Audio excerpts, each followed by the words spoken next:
हरियाणा सरकार द्वारा राज्य में पर्यटन को बढ़ावा देने और प्राकृतिक संसाधनों का सतत उपयोग सुनिश्चित करने की दिशा में लगातार प्रयास किए जा रहे हैं और इसी कड़ी में मुख्यमंत्री नायब सिंह सैनी ने पंचकुला जिले के मोरनी क्षेत्र में नवीनीकृत नेचर कैंप थापली का लोकार्पण किया। देखिए रिपोर्ट।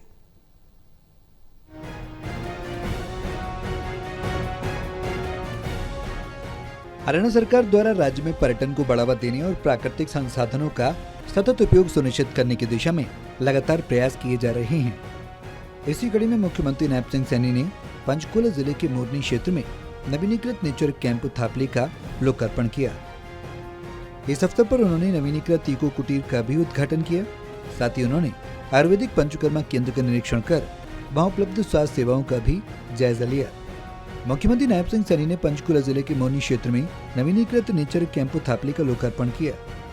मुख्यमंत्री ने यहां कालका से कलेसर तक बनाए गए नेचुरल ट्रेल पर ट्रैकिंग के लिए एक दल को झंडी दिखाकर रवाना किया।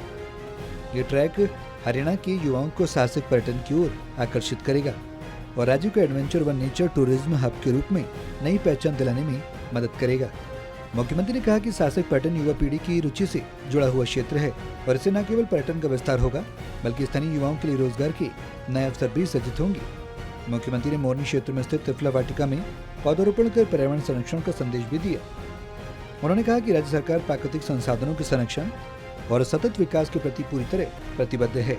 हम पर्यटन को केवल मनोरंजन नहीं बल्कि प्रकृति, संस्कृति और स्वास्थ्य के साथ जोड़ने का प्रयास कर रहे हैं। मुख्यमंत्री ने नेचर कैंप में स्थापित क्लाइमेट चेंज लर्निंग लैब का भी अवलोकन किया। इस लैब में बच्चे पर्यावरण को प्रभावित करने वाले कारणों और उनके समाधानों को खेलों के माध्यम से जान सकते हैं।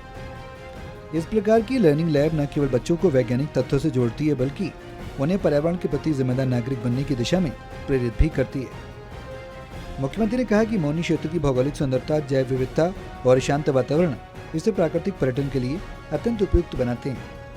सरकार की रणनीति इस क्षेत्र को एक समग्र इको टूरिज्म मॉडल के रूप में विकसित करने की है, जिससे स्थानीय लोगों की भागीदारी और संस्कृति को भी बढ़ावा मिलेगा। उन्होंने कहा कि इन पहाड़ी क्षेत्रों में सुविधाओं के विकास से जहां एक और अधिक पर्यटक आकर्षित होंगे, वहीं दूसरी ओर स्थानीय लोगों को रोजगार और व्यवसाय के नए अवसर मिलेंगे।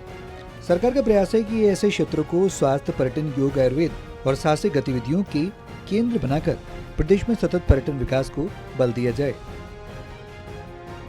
Anil Kumar, total news, Chandigarh.